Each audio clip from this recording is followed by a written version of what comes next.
afternoon, everybody. I'm Daly with the Open Education Consortium, and it's my pleasure to present with Joe Welch from Hartnell Community College. And Joe and I met, I think, about 3 or 4 years ago at ICT. Small world.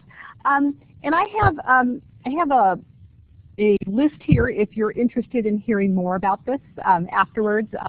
I run the Community College Consortium at the Open Ed Consortium. It's a community of practice, community college faculty, administrators who are interested and engaged in the use of open educational resources. And I also have some buttons if you're interested in open access buttons.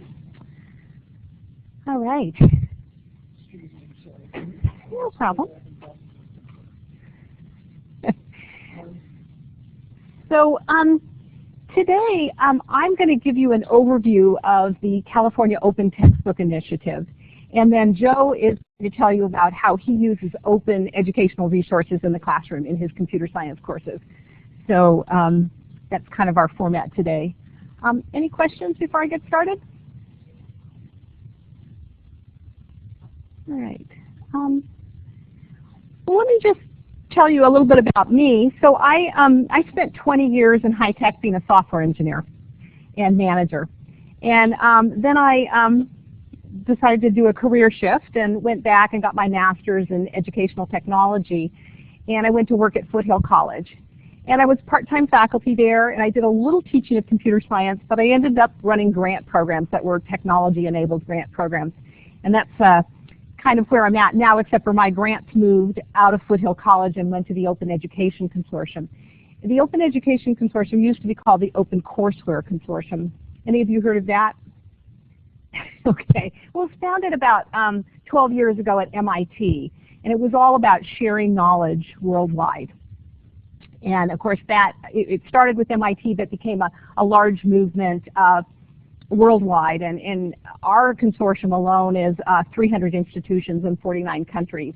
The Community College Consortium started 7 years ago at Foothill College, and we have about 250 colleges in 18 states that are members, but many more people participate with us. The California Community College Chancellor's Office is a member, which we're very excited about.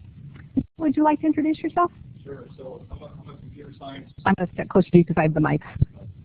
So I'm a computer science faculty member at Hartnell College. So this is my second life. My first life was in the Navy, flying for the Navy, and then I wanted to do computer science with our community. So one of the reasons that I was excited about talking to me about this was our community is significantly underprivileged, and textbooks are a significant cost.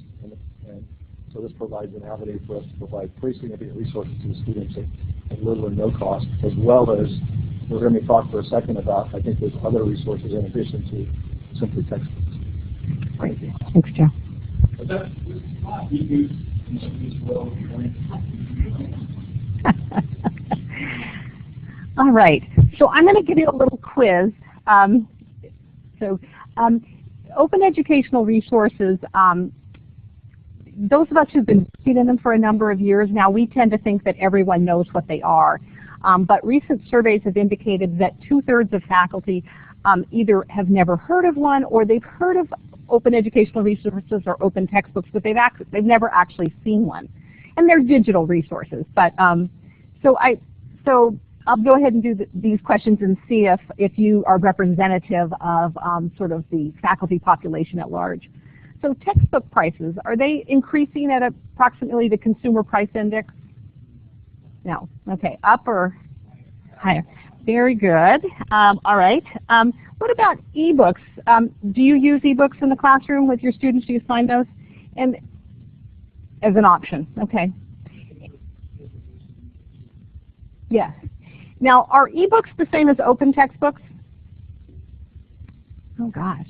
Okay, you guys are good. I'd say about 50% of you said no. Okay, so you're definitely above the national average. And then last one, open educational resources. Are they in the public domain? Oh, okay, so who? I see a lot. Now this is, I'm getting you. Okay, so I've got a yes here. Okay, and I've got a couple of no's. So, you know, they could be in the public domain, but more and more they're not. Open educational resources have an open license. you know, kind of like the GNU licenses that we have on software. But the Creative Commons license is kind of the standard now for doing an open license for any creative work. So here's just a little bit of fact checking for you.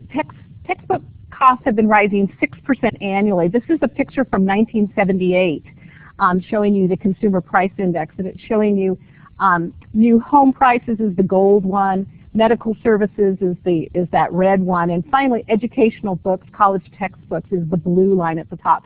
So they've gone up 812% since 1978. So pretty dramatic increase there. I'm sorry if that's an eye chart. Sorry? Yeah, good point.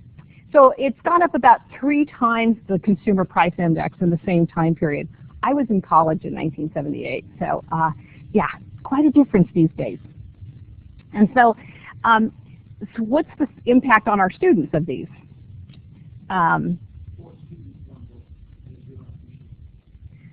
Yes, and of course that's also breaking copyright, but but they're doing what they have to do. I'm not going to go there. The Center for Public Research Interest did a survey nationwide with students last January 2014, and these were the results that they heard from students. 65% of students choose not to buy a textbook at least at some point, and of those, 94% report that they were concerned about the grade. Because sometimes we do hear from students, oh, I didn't need the textbook. But in fact, most students do feel that they do need the textbook. Are you experiencing students trying to get by? Yeah. You definitely are, Desmond, and you are as well. Okay. And then 48% take fewer or different classes, and we know this is a huge issue in terms of completion and graduation. So the solution may very well be open educational resources. In some disciplines, this is a reality today. But what it provides is online access for students on the first day of class, not when they get their financial aid check or when they get through the bookstore. And as faculty, you can adapt these for students if you need to, and what that means is it could be a translation. That's what an open license allows. It also could be deletion. I talk to a lot of faculty who use open textbooks, and they want to get rid of some of the material because the textbook has too much information and it's confusing for their students, and so they like to delete chapters so they aren't telling their students, you know, do chapter 1 through 5 and then skip to 10, and so it allows you to edit it in any way. But I hear more and more that people like to delete the confusing or just the extraneous information. So the definition from the Department of Education and also the William and Florette Hewlett Foundation, because they have funded a lot of this open materials, is that it's any teaching, learning, and research resource that resides in the public domain or has an intellectual property license that allows its free reuse or repurposing by others. But it's not just textbooks, although the California Open Textbook Initiative is around textbooks, but it can be courses, it could be software, learning modules, etc. So anyone use open educational resources in their class? Yeah. What kind do you use? When they're open. Okay. And, like videos or yeah. And you know, the Khan Academy has videos, and those are open educational resources. So that, and so you're the only one right now who does? So education is about sharing, and copyright often can get in the way of that and the expense of the textbooks. And so teachers generally share with their students their knowledge and experience, and so an open license allows teachers to share more freely. So it's really speaking to our educational mission. And how do we set that content free? Well, it's through this licensing structure, because otherwise, if you're giving your students materials, if you were copying materials to your website or printing out materials that are free on the internet, that's actually can be a violation of copyright. So when you're using openly licensed materials, or you're developing materials yourself and putting an open license on those, you're encouraging other people to reuse them, but only within the conditions that you set. This isn't a lecture about what an open license is, but essentially you can, if you put an open license on materials that you have developed, you can specify whether it's allowed to be used for commercial or for commercial purposes or not. You can also specify whether it can be modified or not. We discourage that one because we like to encourage people to always allow those things to be modified. You still retain the copyright, and when an open license goes on and somebody takes your materials and adapts them, they need to attribute it to you, so your authorship remains there as well. And of course, this all started with open source, right? So this was back in the 90s with the open source movement. The GNU licenses were the most popular, and the license that probably corresponds most closely to the Creative Commons licenses are the documentation, the free documentation licenses, the GFDLs. You guys familiar with those? And so I'm not positive, but it was about 5 or 7 years ago that Wikipedia originally used the GFDL licenses, and then they switched over to Creative Commons licenses because Creative Commons has become kind of the legal structure around that. And so here's an example of a traditional textbook. This is the C++ book that is used at De Anza College in their intro programming class. It's paperback new, it's $137, Kindle's $120, so it's not that big a difference, honestly, between the textbook itself or the Kindle version. But Green Tea Press offers this Think Python textbook, which if students want a hard copy, it's $40. It's free online. And there's 3 different versions now. It originally was Python only, but now there's a C++ and a Java version. And Joe's going to talk a little more about that because he's been using those. Anyone heard about that one? So something to check out. So now I just want to get back to the California Open Textbook Initiative. So this was, Jerry Brown signed this into law in September of 2012, so over 2 years ago. And the goal there was making college more affordable by promoting high-quality OER open textbooks for the 50 highest impact college courses. So this is an intersegmental effort, so we have to look at UC, CSU, and CCC. So you won't see as much workforce here as if it were simply a community college effort. We'd see a lot more workforce. And the reason it didn't really get started until January of 2014 because the legislation required matching funds from a private foundation. So the state kicked in the first $1 million, and then it required a private foundation, which Hewlett and then Gates also participated last year in providing funding for that. And so what the legislation did was it established a faculty OER council, which is setting the policy around selecting textbooks which will be approved for certain classes. And then there's the digital open source library, where the textbooks and the reviews and the faculty showcases are stored. So this is a picture of the folks, and there's 3 from the community college, 3 from CSU, and 3 from UC. And they're all working together to decide on the textbooks for these 50 highest impact courses. And then there's a non-voting council chair. And so they've really done a lot of work over this last year in just getting started on these textbooks. So the very first thing they did was they surveyed faculty and students, and then they identified the 50 highest impact courses. And the peer reviews just got started this summer. And they haven't actually gotten into ICT. They'll do that later this year. And then they're gathering data to monitor the success.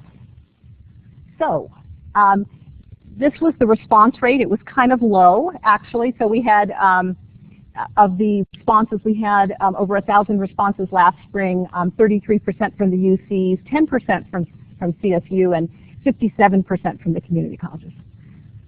Community colleges came through. And so once again, we see here about 73% of faculty who've either never heard of an open textbook or have heard of it but have never seen one. don't really know what they are. This is very consistent with nationwide surveys. So faculty, we're concerned about quality. Is that something you guys are concerned about when you're thinking about selecting a textbook? So as you can see, a very large proportion here said something like 80 to 90%, I think it was 90, nearly 88% said that having a peer review by fellow faculty was critical to the selection of open textbooks. Anyone disagree with that? Some people do, actually, because they say it's got an open license. If you don't like it, you can modify it. But once again, faculty are quite busy, and having a quality review process is pretty important. Cost reduction. This was pretty unanimous. About let's see, 91% of faculty said one of the driving reasons for adopting an open textbook is to save money for their students. No disagreement there. Correct? Yeah. All right. So here are the disciplines that were selected. There's 24 disciplines here. They're all common ID courses. They're all the general introduction courses in those areas. Specifically in computer science, we're talking about 122 and 132. So you'll have a different number for that. Joe, at your college, is it CIS 1 or 2A and 2B at his college? So it's those first two introductory programming methodology courses for majors. And then, you know, for instance, in let me see, in mathematics, it's Math 10, and then it's college algebra, and it's pre-calculus. So you can see there are those very generic kind of gateway courses that students need to take to progress in their degree. Any questions on that?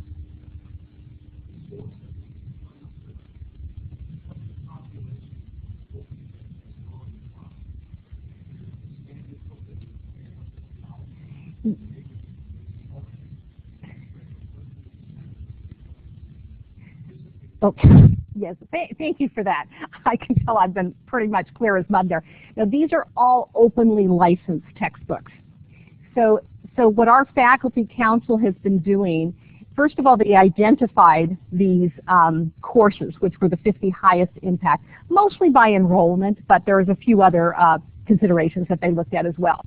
And then they've gone out and scoured all of the open repositories for materials, and actually part of my job last year was helping them with that, because I've worked with community colleges doing this for about 5 years now, and so they've been identifying those, and then they've been selecting faculty to do peer reviews, and so there's opportunities for that, and I'll talk about that in a minute. So the library itself has this digital collection of the curated open textbooks, the peer reviews, which the first 5 have been posted. And there'll be accessibility information. So what are the different formats that it's available, and is it supporting students with disabilities? Yeah. Question from oh, okay. Wondering what kind of business course. So it's the Introduction to Business, and I'd have to look on my laptop, but I have a spreadsheet with it, so she can send me an email, and I would be happy to share those with her. All right, and so this is the website. It's called coolfored.org, and you're welcome to take a look at that if you've got a device. I'm not going to spend a whole lot of time on this because I know we've got a short time. You can find open textbooks there, so if you want to take a look at open textbooks in science and technology, if you make that selection, you can then you can take it down to a filter of computer science, and there's a couple of different variations on that. And if you have any questions, I'm happy to answer those. So they're being revised over time. I would say it varies. The Python one. I would say that there's a variation on those. Yeah, so it's something you want to check. And it's a good question. ICT is a little less funded from the perspective of the foundations. The foundations like the Hewlett Foundation and the Gates Foundation have been funding a lot of general ed textbooks over the last few years. I don't know how many of you have heard of OpenStax College. They've done a whole series of science and even some social science textbooks, which are wonderful, and I highly recommend those. They'll have 20 at the end of, I think, 2015, and they're all excellent textbooks. They haven't done a computer science one, and I'm not sure if that's on their list. Go ahead.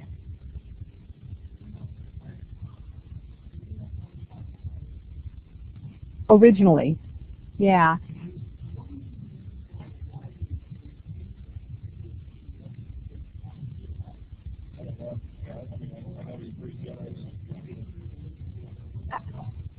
It's usually driven by the author. So some authors have gone to O'Reilly, and when the textbook goes out of real currency, 2 to 3 years, and O'Reilly's been pretty open to that. If you do O'Reilly Open Textbook, you'll find a number of textbooks.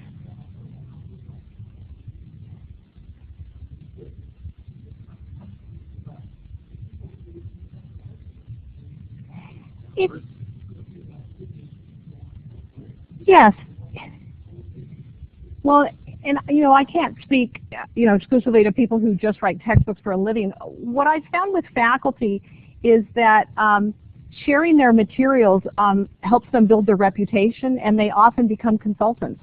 And they're asked to speak at conferences. And one person who I work very closely, Barbara Olowski, who wrote the statistics textbook, she said it's been a free professional development for her because other faculty send her enhancements to her textbook, and she can decide whether she puts it into her version of the textbook or not. But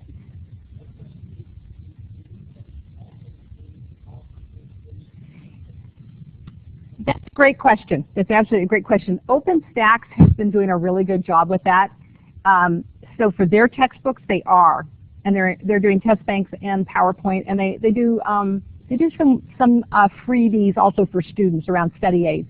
And that's something Joe and I were talking about, that the Python stuff, there is some, but it's because there hasn't been a concerted effort. So when we get one of these grant-funded efforts going, we can often build those and then share them out. So really great questions. I just want to briefly show you these showcases and then turn it over to Joe here. So we have a lot of faculty. Right now we have about 24 faculty in California who have shared their OER adoption story. I'm afraid we don't have any computer science. I was going to have Joe, but Joe is currently switched textbooks for his course. But in there they share the textbook that they're using, where you get it, how you access it, how much money their students are saving, course description, so you'll see exactly how, say, Hartnell College defines their specific course and what the CID, the common ID, is that's equivalent to theirs. And then they'll tell you about the adoption process, because as you move into these open textbooks, you're going to have to talk a little bit with your curriculum committee, possibly, depends on how big your college is. You'll have to talk to your bookstore. Sometimes there's options for the bookstores to order paper-bound copies.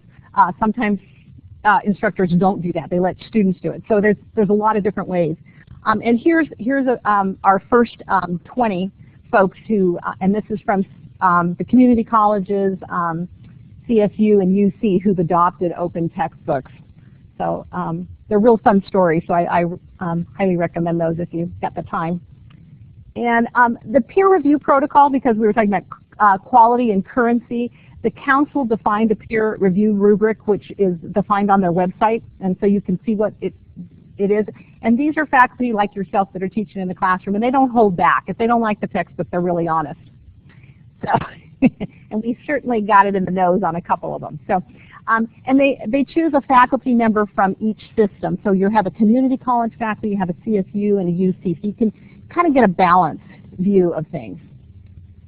And here's an example of the summary of a sample peer review. This happens to be for the statistics book. This happens to be the one by Barbara Olowski and Susan Dean from De Anza College. This one got a pretty nice review. Some of the textbooks didn't, and so I think it's worth looking at that. I want to turn it over to Joe, and when at the very end, if you're interested in being a peer reviewer or participating in any way, I'll let you know about that. Thanks, Joe.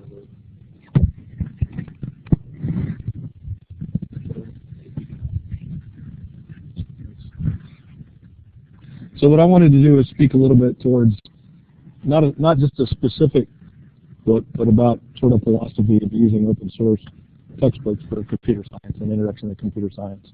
So some comments as we go through the discussion. So we'll have a discussion here. So I think the big challenge for faculty is, can you invest the time it takes to vet a textbook? And that takes a lot of time. Is it presented in the way that you present it? Are there media that allows you to present it? Are there screencasts? Are there projects? Are there grades? And are there Quizlets and things like that? And the reason that I think computer science is probably unique in the review of textbooks is the turnover and the domain knowledge is pretty quick. So we need to keep up with that in some manner. I want to use Python specifically as a use case for conversation because I think Python represents computer science to the rest of the world in a way that probably C++ doesn't. And also it has some good resources that are out there. So this is the book so there's a book out there, and the book's probably been out there I think since 2008. And it started off as Think Like a Computer Scientist, and it's been written for C++, it's been written for Java, and it's been written for Python. And Alan Downey has done the work really with the support of a lot of his students and his grad students. It's a really good book. I think probably all of us who have taught programming have worked with books that are really dense, and the students aren't going to read it all. They don't have enough time in the world to read it all. But this, to me, seems to be just the right amount of very useful text at the right quantity and the right depth for our population. So there's really 3 iterations. Well, there's 4 iterations of this. There's learning to think like a computer scientist in C++, in Java, in Python, and then the Python was redone, and it's out there as what's called Think Python, and it's a fine book. And then this gentleman in Michigan, his name is Dr. Chuck. I don't remember his last name. Thanks. He took the book and he rewrote it for the field of informatics and data science. And you know, we could have a whole another conversation on the juggernaut of data science that has kind of flooded our scientific area. So he wrote this book called Python for Informatics. And not only did he rewrite the book, he also made significant resources available. I like this a lot because our students, almost all of our students, have never done anything having to do with computer science before. Nothing, 0. I mean, I was so happy to see the lady from Chicago this morning. So when we bring our students in, they're awesome students and they work extremely hard, we have to convince them that this field is a compelling field and it provides value to them and to their community. Well, if we sit there and do a loop with C++, you know, figuring out the average of a number of variables, they're going to be thinking, well, this is a whole lot faster in Excel. You know, I don't understand why you're teaching me this. But if you work and you can do things. We've done use cases in this. We've done genomic analysis. We've done geospatial analysis. We've done all sorts of data munging and crunching. So that's why we picked that one. In addition to the textbook, Dr. Chuck made these resources available in an open license for you to take, repurpose, change, poke at, make larger, smaller, delete, whatever you want to do. So here's some of the things that he made available. So that's the front of the book. I did want to speak to something, an idea with you, and it's this. We had a review of all of our computer science students this semester to see who had textbooks. And we didn't have any class where all the students had textbooks.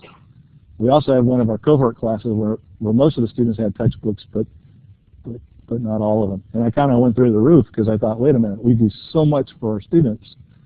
You've got to be kidding me. They're here, we're supporting them, we have tutoring, we've got all this support services. We've got to have a textbook. So I think this is absolutely primary. I do ask you to consider this. A paper textbook and an e-book are 2 different things. I would suggest to you that the learning rigor is entirely different if they have paper than if they have an e-textbook. And what I give a presentation to my students at the beginning of every semester, and I anticipate that their grade will be 1 grade lower if they have an electronic textbook, just for the way that people decode symbols for retrieval later on. So I just ask you to go and look at some of the research and draw your own conclusions, but draw those conclusions and share them with your students. So we like paper. So what we do, don't listen. I just run copies. We have a we're recorded, aren't we? So I run copies. We have we have 100 students. It's about $4 to print this textbook. So we print them all out. We spiral bind them and then give them to all the students. So the students can't have there's no excuses. They've got a really good book and it's right in front of them. So that's what we use, this Python for Informatics. There's all the course slides. The interesting thing is, since Dr. Chuck's course has become so popular, the language, the course has been in the book has been translated to so many different languages. It's really become a movement. It already is a movement. He tells you which IDE to use to write the code. He has some screencast lectures. I'm sorry, go ahead.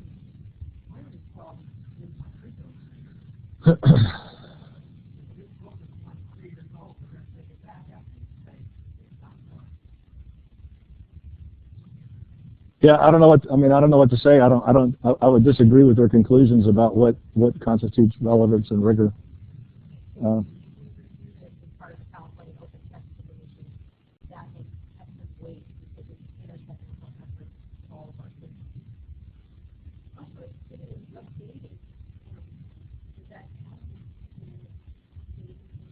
Yeah, I think the era of these three being written was around 2006 and 2008, and I think this one was probably 2010. I think. Yeah, and I don't know what's going on, but I did want to point you to this. This site right here is the new way, I think, of learning. If you go to the site, if you just type in Python for Informatics in Redstone, it will take you to a website, and that website is a textbook the way the textbook should be done. It's a live website that you can code in, so when you see the book, you can type in. There's an on-screen interpreter that will run the code and check it, as well as there's quizzes when you go down the page. There's projects at the end of increasing difficulty. They got it right. It's good. If everybody did, and this is a tremendous resource. So in terms of goodness, this was fine. This was great. I think Python was good too. Python for Informatics is even better. And this book right here it's a live textbook. I don't know how else to describe it. It's tremendous, and it's all free. So the only thing that I would say about Dr. Chuck is he's pretty skosh on work problems. So that's what I always do, is make a lot of work problems and put them on YouTube. They're compelling. You'll laugh. You'll cry. They're incredible. So you have to do a lot of those. So if you're going to do this, I would say you need to do more work problems. I'm going to step through this a little bit. I do want to say one thing here. So we have a learning process that's going on right now for the faculty, and it's also for the students. And it's this: if the students come to class and all they do is what we really asked them to do before, then when they finish the class, they'll be farther behind in the course than when they started. So we have a new approach, actually a convicted approach with the students that we've adopted over the last year. It's called a growth mindset, and it's two things. One is, we don't care about their native intellectual ability. It doesn't mean anything. All we care about is their ability to work. So we need to scaffold to them artifacts so they can absolutely exhaust themselves on learning a topic, and we really want them to exhaust themselves on this. What we tell our students is, when they graduate from our program, it's not each other they're competing against, it's some of the best programmers in the world, and it is a worldwide competition. So when we try to find things that if we get ourselves in a situation where we're lecturing to the students, we've lost. We have to get ourselves in a situation where the students can go feed their enthused curiosity at home, and drill and drill and drill and drill, and then come back here and ask questions through pair programming or through some type of project work with the faculty. So I think this is a tremendous, and this is only available because of these resources. It's very subtle, but I think it's probably the most powerful element of this whole process. It allows them to go and work as hard as they can at home, and then come and use the faculty the way the faculty should be used. You've heard the flipped classroom. So other things you can use for the resources. The flipped classroom, is that a good thing? It's a good thing if it's very well managed. Ultimately, the flipped classroom is, you want the students to be learning as much as they can on their own, because that's what they're going to be doing when they graduate. You'll always have students in this class, in the CS0 class, where the students are just lost. They're smart, they're engaged, they're just lost, and they think this isn't for them. And we have to get ourselves in a position where we can spend time with those students, pat them on the back, give them a hug, challenge them, and throw them back in the fray. Well, the only way that we can fence that sort of time off is by being more efficient in other areas, and that's what Dr. Chuck's materials allows us to do. That's what I mean by more efficient. And this philosophy permeates all that we do. It's not just for computer science. So the model here is the old model of teaching. I don't think it can be sustained. It doesn't work. At least it doesn't work for our community. We'll have students that have learned just a little bit. Here's an example. We have a multimedia programming class. The philosophy for that class last semester was the faculty will not teach one bit in that class. They were not going to stand and there's no didactic work in the class at all. What we did is we challenged the students for a moderate project, significant project. And then we asked them to propose their projects and go and learn IDEs, go learn environments, go learn programming languages on their own, go. And what we found is the students that have progressed the least in that use went farther than we ever went in a class before. And the students that went farther in the class were just they just went incredibly far. So it was a different way of teaching. It certainly was a risk. The students were motivated, but that was a risk that paid off significantly. I think that's showing that the students will go as far as you can challenge them. So there's some other things that we have. Dr. Chuck took his course that was called Python for Everyone, and he turned it into Programming for Everybody. He took his materials and he put them into a MOOC container, and that MOOC was offered through Coursera. And Python, he's a pretty neat guy. He's encouraging. He's fun. I think he might have a tattoo on his shoulder that says Coursera or something. You know, he's got a tattoo. He's cool. So he offers it through Coursera, and I mistakenly assumed that these were open educational resources, but we had a conversation and they're not. But nevertheless, they are available tremendously. I want to clarify that. Chuck made the papers available as an open. I put writing on it. Coursera is normally not by default. So it's a single teacher license, or you can't use material. Chuck might have made it. Okay. Yeah. So if you have anybody who has any interest at all in coding, I would just ask him to try the first couple of weeks of Dr. Chuck's class. It's gentle. He gives you as a very low threshold, reasonably high ceiling, and he kind of encourages you to go along. Here's how we used it. So again, our students have no familiarity or anything with computer science. There's nothing. It's an abyss. So when we bring them on the campus and we want to encourage them to join this incredible, involving area, we use these two mechanisms to introduce them to computer science. So if you notice here, we had 80 students. So this is our summer program. Our summer, we call it programming workshop. In the summer, they show up on Tuesday for 2 to 3 hours. Everybody in the valley that wants to come, we invite them. And we had 80 students that started, 32 that finished. And the first thing that we used was a Udacity course, and it was an introduction to programming with Python. I liked it. It was a little too much. I think it has some sharp edges. It didn't go so well. But nevertheless, 32 students finished it. Last summer, we used this, which was Dr. Chuck's course. We started with 45 students. We finished with 40. It was very nicely done. So why is that so important? Well, the lady from Chicago that talked to us about computer science in high school, well, we don't have that. So we're always looking for other artifacts to bring students on campus to get this in front of them so it becomes part of their conversation. I also wanted to put up two other things. And I just assert to you that there's a juggernaut of opportunity out there. And I think in some cases the school gets in the way as much as it helps. So there's two programs. There's other programs, but I suggest these two. One is called Open Source Comes to Campus. Open Hatch is the open sources community. The open sources community efforts to evangelize open source. And if you raise your hand and say come to our campus, then they'll show up with like 12 cool people. This is cool, and they'll teach you open source tools. And what does that mean? That means when they go away, your students who couldn't even spell computer science before now are creating open source, and they don't need to write code for open source. it's a warm computer science community. I mean, I use warm and computer science in the same sentence. It's a very nice community. The team that comes down is great. I can't explain to you the enthusiasm of the students to realize that they can play now. I mean, the workshop, it lasts 8 or 9 hours. The students are asked to make a commit, but it's nice, and it leaves a legacy of opportunity for the rest of the semester. So I'd ask, and I think it was $167. It was great. It was phenomenal. The other thing is another sort of similar effort is called software carpentry. And they're also doing a spin-off called data carpentry. And here's why I think this is important. Pardon me for feeling strident about this.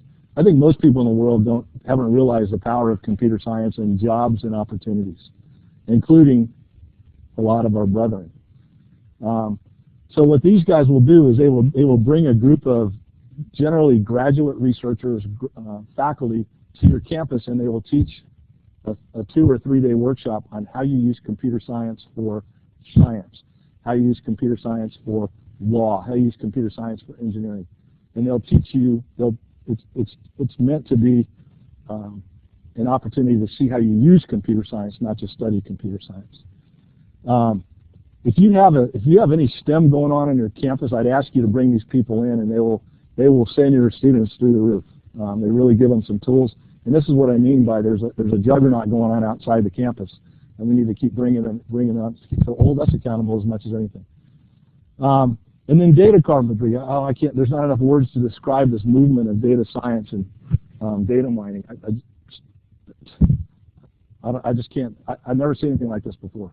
So they spun off software carpentry. This guy that runs this, Greg Wilson, he's an extremely smart person.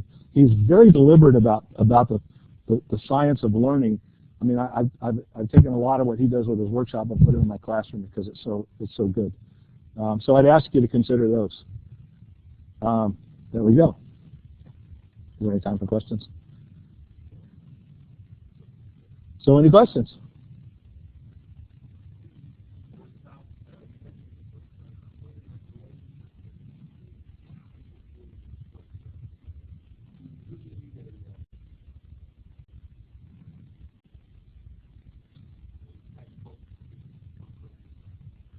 Well, I think the prospect of the flipped classroom is you provide the students with a challenge that they're able to not to just do, but I would say engage in a reasonable level, pretty much on their own. And then when they get stuck or they are having challenges, and they can bring that challenge. Some of them won't get stuck; they'll just rock. And then it becomes why do we stop them where they stopped? But if they get stuck, then they come into the classroom, and we help them work through that problem on their own. So they need some artifact, some environment that allows them to do it.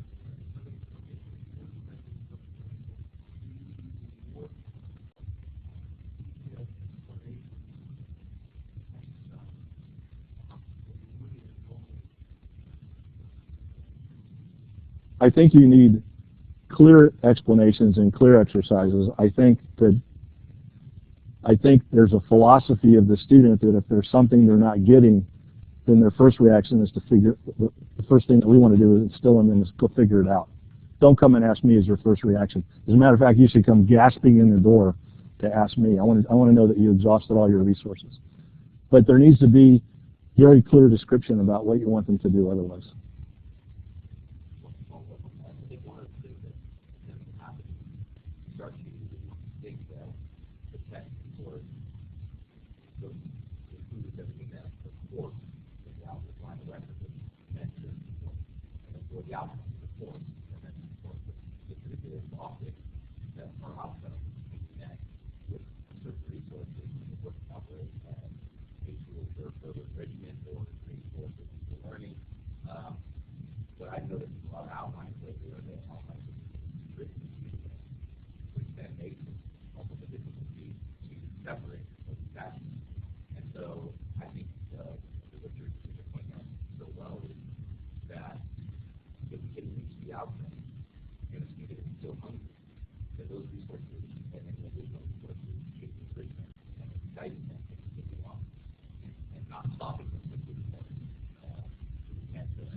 Yeah. So I mean, I think it goes great. The textbook research is great. It knows how students that are going to want to risk further than what the output is. Yeah, I absolutely agree. I would just say that it is enrichment, but it's only enrichment within the context of the class. It's actually competition within the context of the world. I mean, I feel really blessed to have spent a lot of time in Silicon Valley in the last 9 months. And I have to say this, you have no idea of the level of competition. No idea. So what I would say is every bit of challenges that we can give to our students and every standard, we just have to keep pushing and pushing and pushing and encouraging and hugging and hugging and encouraging. Because it's we want them to graduate from strength, not graduate just because they've solved the things in the class. So, did you have another question? Okay. I just wanted to make one final comment. For your own, if you're peer reviewed, I recommend you take the service because it's so that even if you don't want to do peer review, services on the site page, we're all site associated with that. Everything in here with a faculty, a doctor, we are a doctor, but if you know folks at your college who are open textbooks or we are, and you might want to share your story, contact us and we'd love to keep you to make this a nice benefit for them and it's a nice benefit for your college.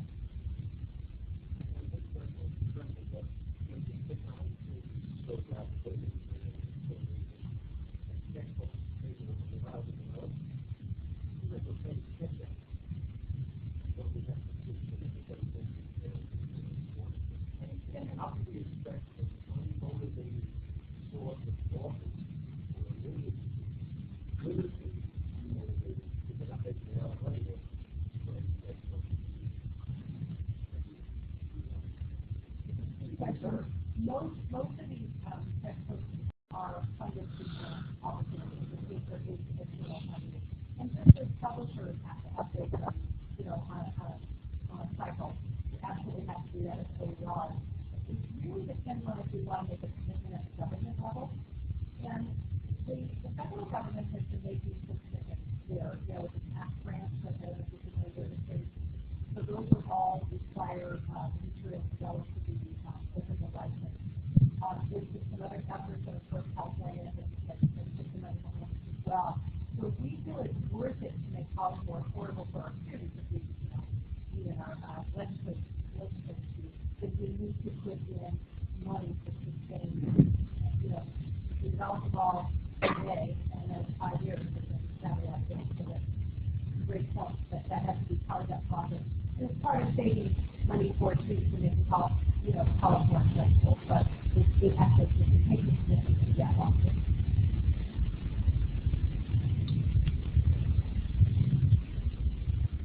Thank you very much. Appreciate it.